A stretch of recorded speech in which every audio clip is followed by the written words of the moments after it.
Hi everyone! Today we're going to unbox the sewing machine. This is a household sewing machine. It's a small sewing machine that I ordered from Shopee. So this came from Shanghai. It came from Mr. Hu, Shangzhou Industrial Park, Building 6, Bantian, Baoshan, Shanghai, Shanghai. So this only costs 1163. Okay, let us start now.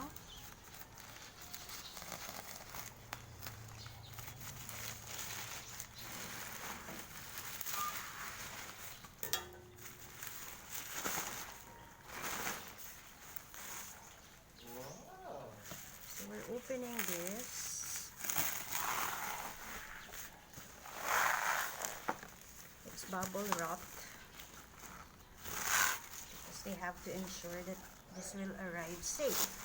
I ordered pink, so let's check if I got pink color. So here it is. It's inside the box. There you go. It's so pretty. So this is the manual. And let us take this out from the box. And this is it. My very own household sewing machine. Sorry. So this is the plug. And this is the one for automatic. What do you call this? Presser put. This is a presser put. So there it is. That's my sewing machine. Pink sewing machine. Don't forget.